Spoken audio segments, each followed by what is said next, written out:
Well, hello everybody, and I hope you enjoyed the first edition of Talk Albion. We're back again. I'm myself, Matt Wild, and my son, Josh Wild. Hello, everyone. I hope you've all had a good week, and we're here again to talk all things West Bromwich Albion. Lots happened since we did our first recording. And Josh, how do you feel at this moment in time being an Albion fan? I think things are starting to look up. We've played 4 games since we last did our pilot episode a couple of weeks ago. We've played Harrogate Town in the Carabao Cup, Everton in the Premier League, Brentford in the Carabao Cup, and then our most recent game being Chelsea. I think things are starting to look well. We're performing a lot better than a lot of people had initially thought we were going to be playing. I think we're starting to reveal ourselves as a serious contender in Premier League football.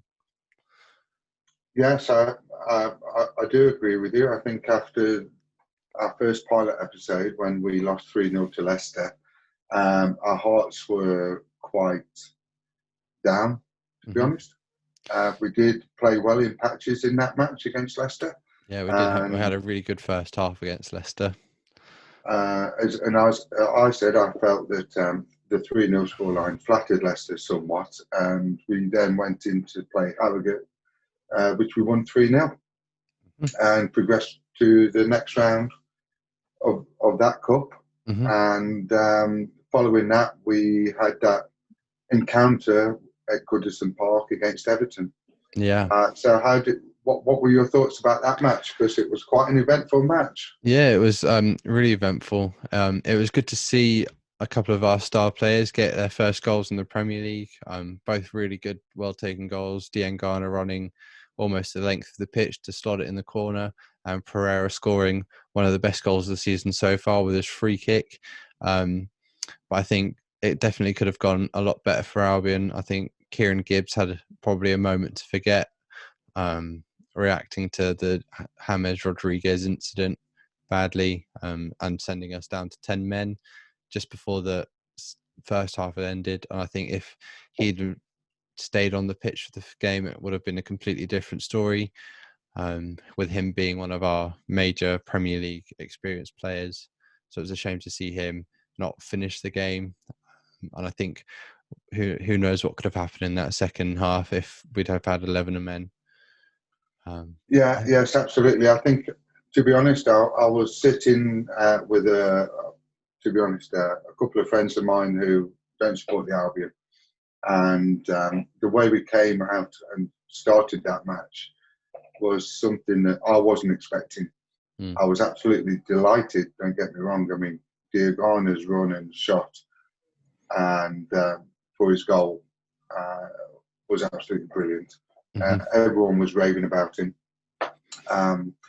We let Everton back into the match a bit, and then there was that moment of madness from Kieran Gibbs, who, to be honest, I felt a little bit let down. He's one of our most senior players, one of the most experienced Premier League players that we've got, and for him to do what he did, I think it was just a moment of madness, and I think we all felt a bit let down about that incident. You know, he changed the course of the game. There's no doubt about that, because we was absolutely cutting Everton's midfield apart. You could see our midfield was so cutting through them left, right, and centre. And that's not just me saying it. That's the people I was sitting with watching that match was all saying the same thing. And then, of course, Slaven Bilic at half-time decides to speak to the referee, who's having none of it, and decides to send him off as well. You know, so without Slaven Bilic on the bench, start of the second half, Matthias Pereira steps up for the free kick, and what a wonderful goal that was. Yeah. I think that's probably, I wouldn't be surprised if we didn't score a better goal all season, to be honest. It was so pinpoint, right in the top corner. It was brilliant. Absolute limbs in the stands if we could have been there. But a bit in Yeah, vain in the end, but it was a nice moment. it was a nice moment. But unfortunately, after that, without Kieran Gibbs on the pitch, Everton, as we know, could go on and score 3 more goals, and could have been a very different story if Yeah, Gibbs had stayed and Bilic as well. and Bilic as well. So yes, again, personally, I think that the 5-2 scoreline could have been a lot different. Yeah, Flattered Chelsea. You could see that we was stretched without the extra man on the pitch, and so after that match, I wasn't feeling too disappointed, to be honest, because I thought we played really, really well. yeah. I thought we'd played really well as well, and I think coming out of that we had more positives and negatives. I think it went a lot better than the game against Leicester. Although the Leicester scoreline was a bit generous to Leicester, they were the rightful winners in the end. And I think with Everton, with us having 10 men and no manager, everyone would have expected Everton to tear us apart in the second half. So I think for us Yeah, be able to score our first goals and show everyone in England really that we can score in the Premier League, it's not going to be us straight back in the Championship. no, not at all. So for me, it was nice. I was hoping that we'd score. I said in the last episode that I was hoping that I thought it was going to be 1-1, but I was hoping for 2-2 because I wanted us to score 2 goals, and we did. It's just unfortunate we Yeah, conceded 5. yeah. Well, Yeah. the players are still finding their feet in the Premier League, and I know the scoreline was 5-2. I didn't feel embarrassed whatsoever on No. that scoreline, taking into account that both the manager and Gibbs was sent off. I thought we gave a really good go at it. And to be honest, if we're going to lose with 10 men on the pitch, I'd rather us lose 5 or 6 and having a go Yeah. than just put 10 men behind the ball. Yeah. I'd rather see us go out and attack, which is what they tried to do. Mm-hmm. And we nearly caught them out on a number of occasions in the second half by trying to break forward and play football. Yeah. So that was the Everton game. Mm-hmm. After that, we played Brentford, which ended 2 each after full time. Yeah. And unfortunately, we got knocked out on penalties. Yeah. Can you believe it?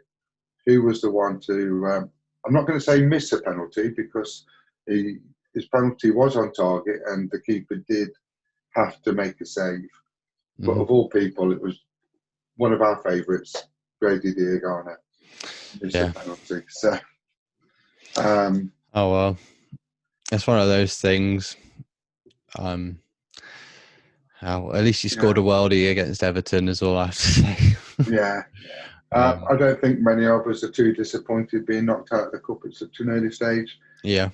Bearing in mind the old saying means we can concentrate on the league for a while now until the next round of the FA Cup.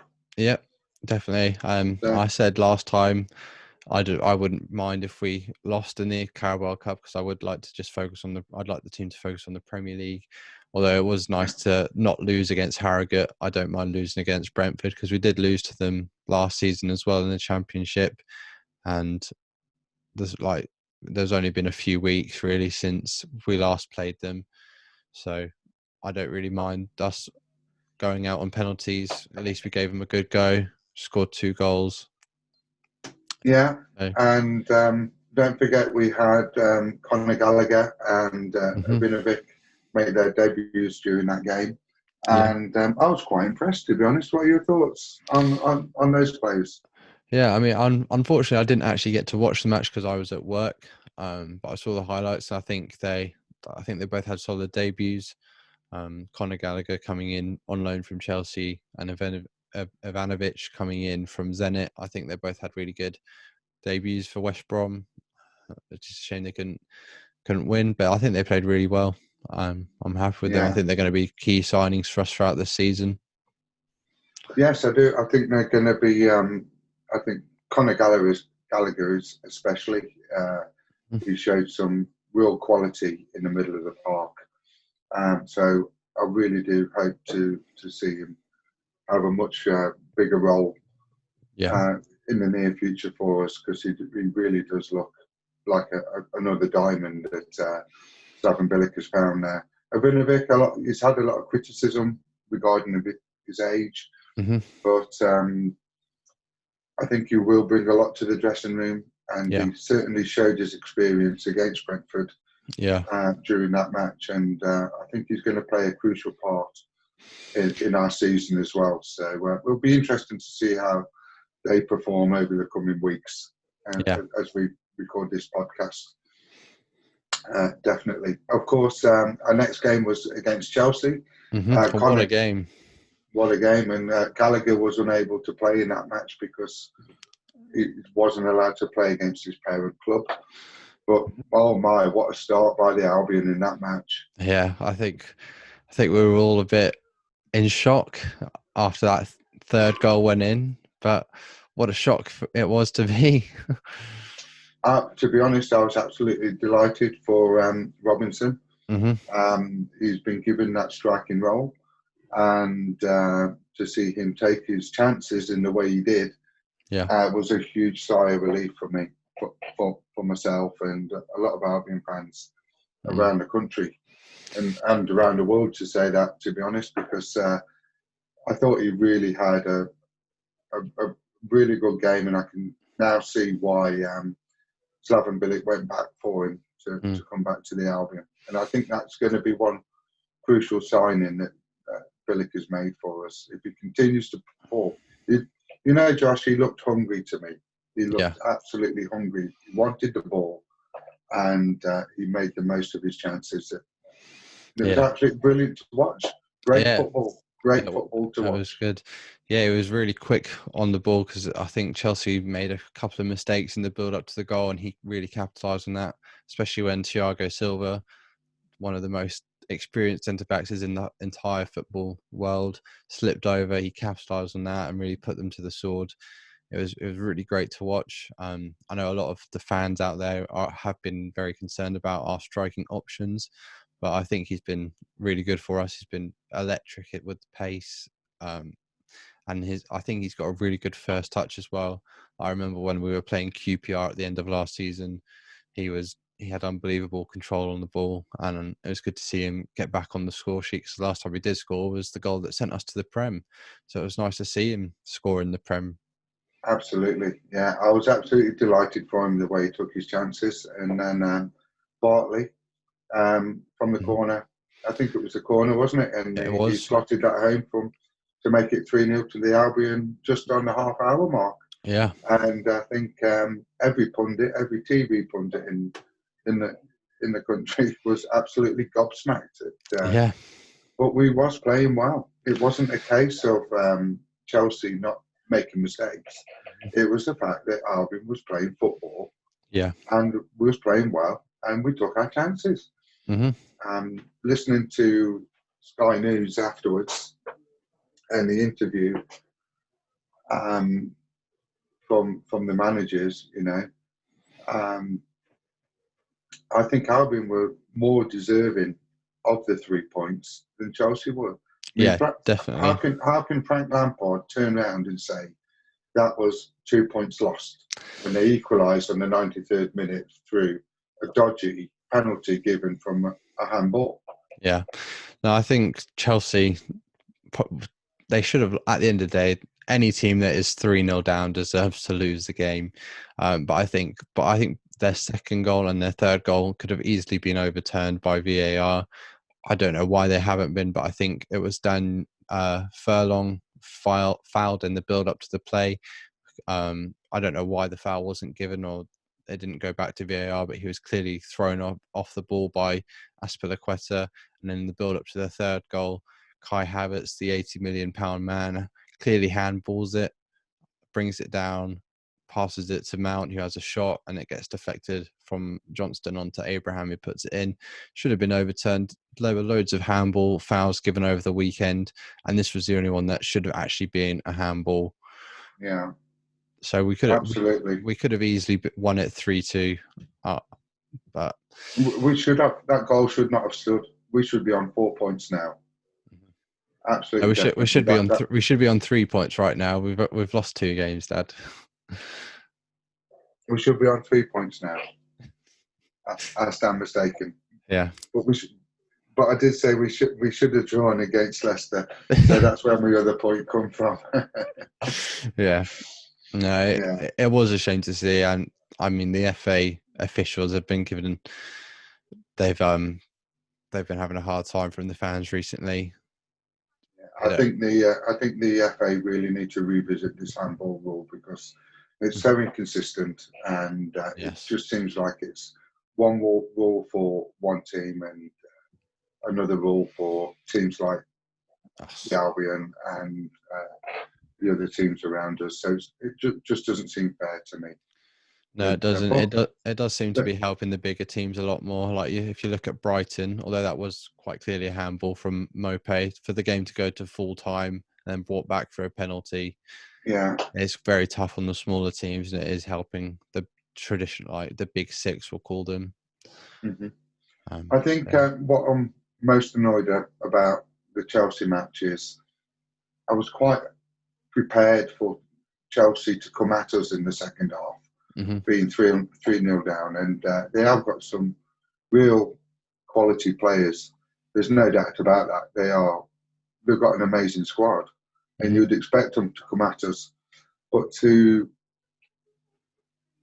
equalise on the 93rd minute in a manner that they equalised, I think that's what was most disappointing about that, because we was hanging on for dear life. There's no doubt about that. Yeah. But we was just seconds away from getting our first 3 points against one of the big six.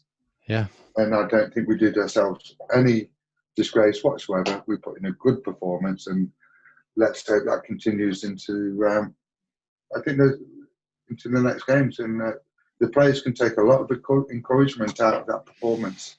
Yeah. And so can the fans as well. Yeah, definitely. And I think there were I can't quite remember the full squad off the top of my head, but there was players like Townsend making their Premier League debuts as well in that game, and he had a great game. I can't fault his performance at all, really. So it was great to see that we have got a good squad as well, and not just we don't have to rely on our Premier League players such as Gibbs. Well, on that note, I'll run through the teams now for the Chelsea match. And I'm sorry to admit this, because when I was watching this match with my friends and I seen the lineup and the formation, I confess, I'm sorry, everybody, for my lack of faith. But I turned around to my friends and I said, have you seen this? He's picked 5-4-1 again. And all I can see is a 4-0 loss to the Albion. So the formation was 5-4-1. We've got Jodson in goal, Furlong, Ajay, Bartley, O'Shea, and Connor Townsend at the back. And we've got Piera, Livermore, Sawyers, and Diagana midfield with Robinson alone up front. And before the match, I was really concerned. I really was. I was thinking that here we go again. And all I could see was that Chelsea was just going to carve us apart. But there you go. Like I say, what do we know as fans? And it actually worked. We played really, really well.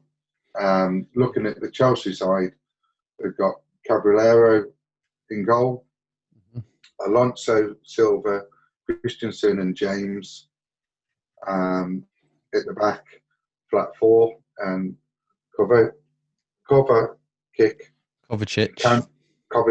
and Kante as a holding two midfielders with Werner, Havertz and Mason Mount in midfield supporting Tammy Abraham. So when you look at the team lineups and the quality that Chelsea have got in their team, then I would have taken a 3-3 draw. Yeah. Before the match, hands down. to be honest. It was just unfortunate the way that we conceded that third goal in the 90 plus third minute. Yeah, it would have been a lot nicer if we were the one to make the 3-0 comeback, but that's a shame. Well, we've done it before against West Ham when we beat West Ham 4-3 away. Yeah. And I'm sure there's going to be lots of twists and turns in the rest of the season. Yeah, definitely. So, and what's encouraging is that I think we're all seeing now the style of football that we're playing. We seem to be playing with a lot of confidence, and the quality of the goals from Piera and Diangana and Robinson, I think, gives us a lot to be positive about. Yeah, I mean, it's quite interesting looking at the lineups as well. I think over our summer we've spent about around 20 million pounds, and Chelsea have spent about 220 million pounds, and we're the ones who gave them the game. Absolutely, I think we really took the game to them, and let's hope that continues with it. But one thing I will say about Chelsea, it was nice seeing that their academy players was the one that pulled them out of the dirt, and it wasn't the new signings. That's the only positive I could take as a Chelsea fan, or not as a Chelsea fan, but as someone who likes to watch football. It was nice to see that it was their academy players to bring them out of the hole that they were in. So from that match, who would you vote for as being your man of the match from the Chelsea game? Well, from the Chelsea game, I would probably have given, it pains me to say, but I would have given Azpilicueta the man of the match, because he came on at half-time, and I think if they hadn't made that change, they wouldn't be winning, because Frank Lampard had made Thiago Silva as captain for the game. I don't understand why, because I don't think Thiago Silva speaks English very well, if at all. He's only been there for a couple of weeks really in training because of his commitments with PSG. I think if Azpilicueta didn't come on and be the leader that he was, they wouldn't have won. So I think I would have given, if out of the Chelsea squad, I would have given Azpilicueta the man of the match. Yeah. So yeah. Okay. Yeah. So that's that was the Chelsea match, and good point terms, as we'll all agree. So, players in, transfer news, Josh, what have you got for us? So, transfer news for this week, we've already touched on it briefly, but we've had Branislav Ivanovic come in from Zenit as a defender. I think he'll be a great player for us in the dressing room, as you said, but I think he'll be great for players like Dara O'Shea, who play as a centre-back and full-back, and he'll be really good for their experience and help them, and maybe play more as a coaching side to them and mentor figure as well. We've had Conor Gallagher come in on loan from Chelsea. He seems like a player who's quite very happy to join West Brom. He seems to know the club very well. He knows that we put faith in youth players, and I think he wants to be part of this setup. Whether going forward he'll go back to Chelsea and do wonders there, or if he'll stay with us after this season, I'm not too sure if the deal comes with an option to buy or not. I hope it does, because we seem to be benefiting from that recently. But yeah, he looks like a very good, promising midfield player. And then today, we're recording this on Tuesday, by the way, for those listening at home. We've had our one of the fan favourites, Kravinovic, re-signed to the Baggies. Yes, Kravinovic. It seems by all of the social media posts that he puts up, he seems to have a very, very good friendship with Matis Piera. And do you know what? I think that's what's been missing at the Albion. Players who want to play with each other and for each other. Yeah. In recent times, and to see there's a bond between Diangana, Piera, and Kravinovic. It seems like they want to play for each other and fight. Yeah. So I'm absolutely delighted Kravinovic's come back for another season loan. Yeah, I think he is as well, from the looks of it. Absolutely delighted to be with us, and I think, as I said in our pilot episode, for me, you can give me a player who is brilliant but doesn't want to play for the club. But I would much rather have a player who plays with passion and pride, and wants to be at the club, because that's how you get the best out of players. Yeah, It really is. definitely. We've had some amazing players play for the club in the past, but have not really performed for us. And we've had some lesser known players play for us, and they've absolutely shone. So yes, I'm absolutely delighted. I think Kronovic's going to be a really big player for us this season. I think he's going to settle into the Premier League. Well, I hope he will. Yeah. Really well. So. Yeah, no, it looks good. And then there are rumours always circling about. Our most linked one is with the Huddersfield striker Grant. He seems to be one that all the fans, from what I can see on Facebook pages and stuff, that he seems to be the one that everyone wants to bring in at the minute. I personally think he'd be a good signing for us, but I do think if we sign him, we need to offload some of our striking options, because otherwise that could cause some, I don't know what the word is, but discomfort. Discomfort, a bit of discord within the dressing room. Yeah, because otherwise we'll have 5 out and out strikers. Well, I think it's out and out strikers, but we'll have 5 striker figures in the club. We'll have, if we get Grant, we'll obviously have Grant. We'll have Charlie Austin. We'll have Robson Carnu. We'll have Zahor. We'll have Callum Robinson. And I think if we've got 5 strikers and we're only playing with a system that allows for 1, not everyone's going to want to be there, and it could really cause a little bit of harm in the dressing room. So I think if we sign him, we need to offload someone. And personally, I would either offload Zahor or Austin. I know my hair's now like Charlie Austin, but I think he can probably do a job somewhere else now.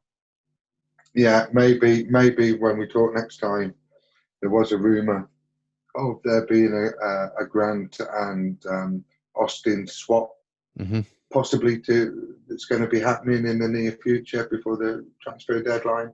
I believe that's still on the cards. So we could possibly be seeing the. I don't want to say the back of Charlie Austin, because he served us well in the goals he scored. Yeah, but definitely. We could possibly be seeing a swap deal taking place in the next few days, with Carlin Grant heading to the Hawthorns and Charlie Austin heading the opposite way. But I agree. I think we could do with a freshen up in the strike force. Robinson's been playing really well. Robson Carnu's come off the bench, and but I think we need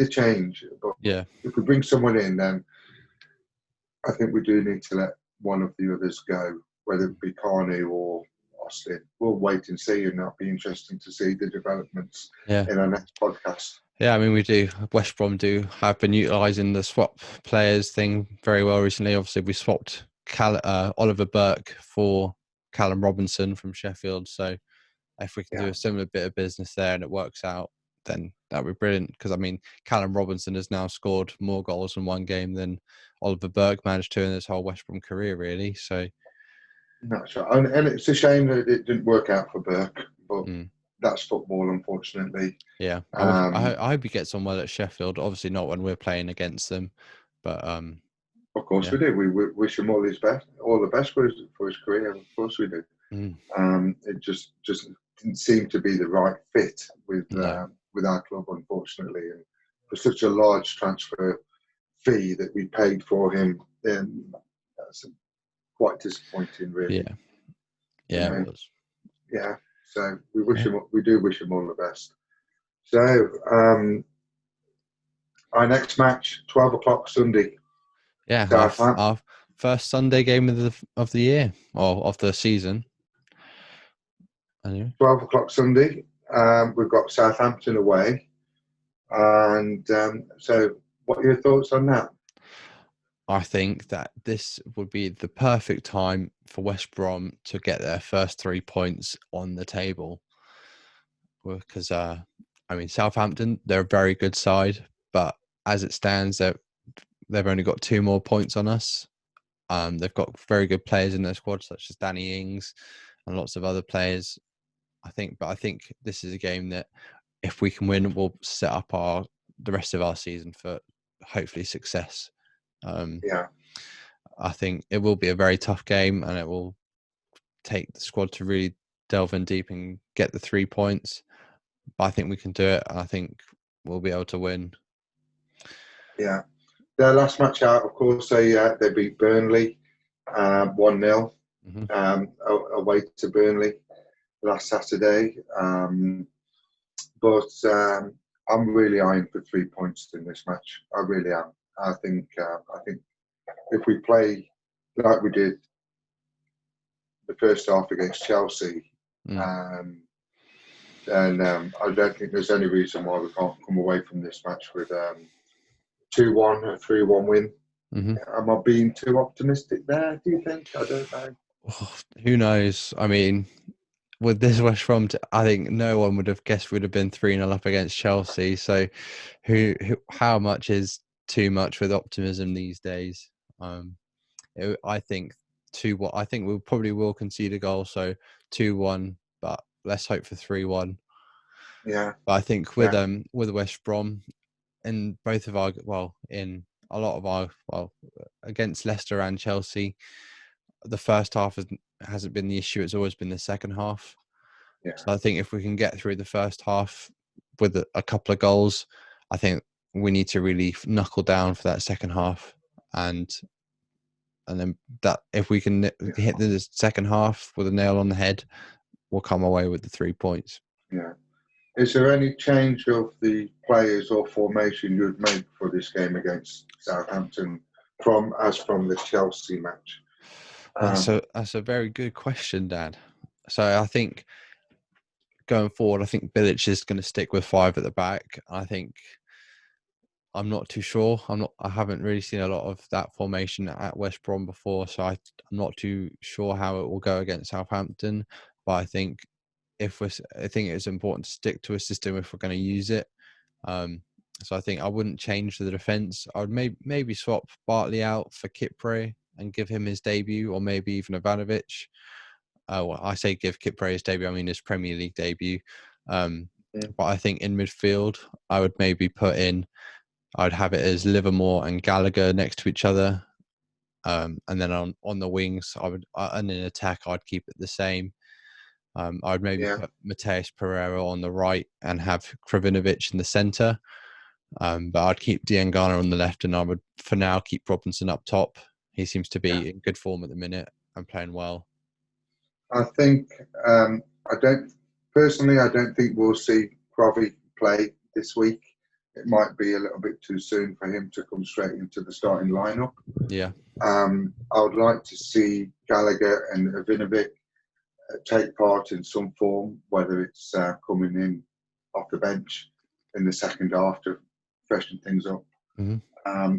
As I said previously, I was very impressed with the pair of them in a Carabao Cup performance, and but to start turning that into Premier League performances now, I think Gallagher's going to be a bright prospect for us and an influential player over the course of this season, and I believe Ivanovic's going to be able to play a big part also. So I wouldn't expect him to seeing them both in the starting lineup, but I can see him coming in at some point against Southampton on Sunday. Yeah.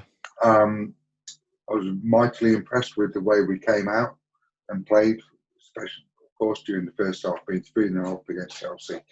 Love to see that type of performance again, passing the ball with confidence. So I wouldn't change it about too much. Keep Robinson up front, and who knows, we might have Grant to come on at some point as well on Sunday. Yeah, I think we're only at this current time, we're only about 4 days away, 5 days away, depending how you see things. But I think if we do get Grant, I don't think he'll play against Southampton. I think that'll probably be too soon.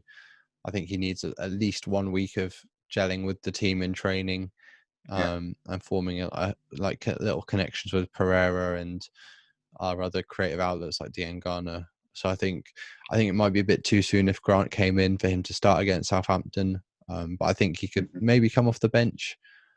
But that's it'll if be the deal interesting happens. to see. Yeah. So I'm going 3-1 win away win for the Albion with Robinson, Vieira, and Garner scoring. Sounds Okay. good.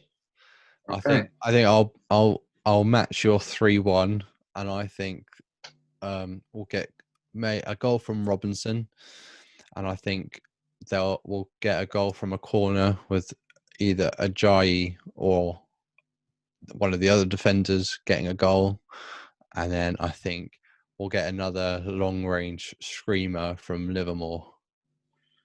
Well, I look forward to seeing that on Sunday afternoon. Do you reckon Sky Bet will take my request to bet? Yeah. Well, very good, very good. Yeah. So, the current league table. Mm-hmm. Should we have a quick look at that before we conclude? Yeah, we shall indeed. What do you want to do? Through? Yeah. Yeah. Do you want to go top to bottom or bottom to top? Well, if I read out the top 6, Mm-hmm. and we'll see how those teams have been performing, and or we can mention each team. It's up to you. Yeah, we'll go top 6. Top 6. Yeah. Top 6. So at the top we've got Leicester, played 3, and points 9. They've won all 3. So there we go. Obviously our first opposition, and there they are. Not lost a game so far after 3 matches. So that loss really puts things into perspective. We was playing one of the top teams in the division. So yeah, and they beat Man City 5-2 at the weekend. So for us to only lose 3-0 against them just shows how good we are. It does kind of put things into perspective for us.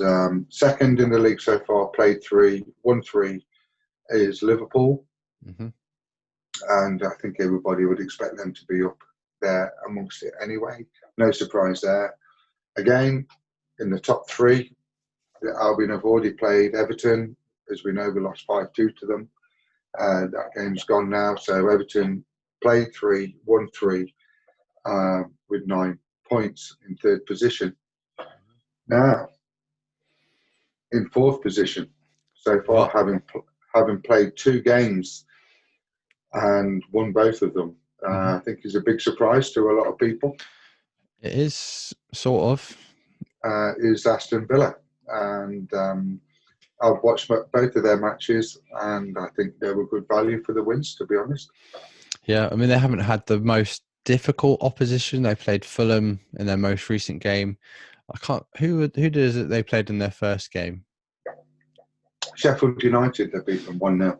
Yeah, so I mean, Sheffield United were a great team last season, but I think they haven't had the most difficult start to life in the season. So I reckon they've managed to do very well to get their 2 wins with the 6 points straight away. I think it'll be great for their season, unfortunately. But who knows, if they'd have had a start like we'd had against the 3 top teams, they might be looking at a very different start to their season. Yeah, a very different story altogether. So, but they're there. They've won both of their opening matches. So credit where credit's due, unfortunately. Yeah, hats off to them. Yeah. And in 5th position, we've got Arsenal, played 3, won 2. Losing to Liverpool. Again, yes, losing to Liverpool. And in 6th position, we've got Crystal Palace, having played 3 and won 2 themselves. So yeah, a little bit of a surprise there. They beat Man United, and I can't remember who else they beat, but yeah, they seem to be doing well. Yeah, I'll tell you, they beat Man United and they beat Southampton 1-0 in their opening game. Mm-hmm. So that's the top 6, and unfortunately, we've got Leeds propping them up in 7th position, having played 3 and won 2 themselves. So they seem to have had a solid-ish start to the season as well. I mean, the only game they lost to was Liverpool, and they had a really good game in that. I don't mind if Leeds play well. I've got nothing against Leeds as long as they beat clubs at the bottom half of the table to do us a favour. I don't mind it. I'm all for them. So, looking at the bottom half of the table, we've got in 20th position Fulham, having played 3 and lost all 3 with no points. Mm-hmm. They've got a goal difference of -7, and they've come in under certainly Scott Parker has a lot of criticism over the last couple of days. Yeah. Over his team selection and players, and pundits and people alike, fans alike, are already predicting that they're not even going to get as many points as Derby County got relegated on 9 points, I think it was. I can't remember, but it is going to be a long season for Fulham. I think you're right. I think it is going to be a long season. But nevertheless, they're down there, and let's be realistic about it. They are one of our competitors, relegation rivals, one for a better word, if we want to stay in this division. Yeah. And then we need to be keeping a close eye on Fulham to see how they're performing. So that's Fulham. Again, a big surprise for a lot of people after last season is Sheffield United. They're in 19th position, again, without a point. Played 3, lost 3. They had a fantastic season last season, Sheffield United did. Yeah. But it just seems like second the wheels have syndrome. come off the bus. Yeah. Yeah. The old second season syndrome. Mm-hmm. Yeah, it's a shame to see them down there, considering they almost made Europa League last year. But my motto is, as long as it's them and not us, I don't mind. Yeah. Very good. And in 18th position, we've got Burnley. Yeah. I was in our pilot episode, I think I mentioned that I was fully expecting Burnley to be down there as one of the relegation favourites, and they've played 2 and lost both of their matches also. So they're the 3 occupying the relegation spaces. I know it's early days yet, and there's only been 3 or 2 games played for many teams, but before the season they were the 3 teams that I was expecting to be down there. Mm-hmm. Anyway, in 17th position is ourselves. Ooh. Having played is West Bromwich Albion, having played 3, lost 2 against 2 teams that are in the top 3, being Everton and Leicester. Let's bear that in mind. And having drawn 1, that puts us on 1 point. And then in 16th position, again, which is a shock to quite a few people, is Wolverhampton Wanderers, having played 3, having won 1 and lost the other 2, having put them on 3 points. Yeah. The only game they've won so far was against Sheffield. Yes. So I'm surprised to see them down there. I think I'm more surprised to see that they lost 4-0 to West Ham at the weekend. I think anyone would have predicted that. I thoroughly expected Wolves to beat West Ham. I thought West Ham would be in or amongst the relegation teams themselves. But again, I watched that match, and West Ham played them off the park, to be honest. It seems the case. Yeah. And the next position is Southampton, who's our game this Sunday, as we've already spoken about, having played 3 and won 1 themselves. And they've only scored 3 goals in those matches, and they've conceded 6. So it's all to play for the Baggies on Sunday afternoon. Yeah. And with Southampton only being 2 points above us. So with 3 points against Southampton can see us leapfrog. If we beat them, we'll go above them on points by 1. And depending on other results at the weekend, we could be leapfrogging a lot of teams, because there are currently the entire, from 8th to 20th, from 8th to 16th, everyone is either on 4 points or on 3 points. So if results go our way, we could see ourselves in the top half of the table, or we could be staying where we are. And it's also interesting to note, looking at the league table, that in 14th and 13th place, respectively, We've got Manchester United having played 2 and won only 1. And we've got Man City having played 2 and won only 1. So that's quite an interesting start to the season. Yeah, it is. It's not as simple as we thought it'd be, but it never is in the Premier League. So, Never is. So let's look forward to Sunday afternoon. I hope you enjoy the game.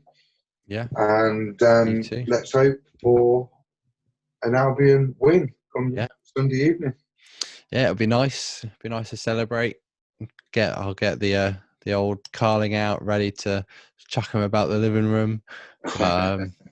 Yeah, who knows? Come Sunday, let's hope for good Who news. knows? Let's hope. Let's hope. Okay.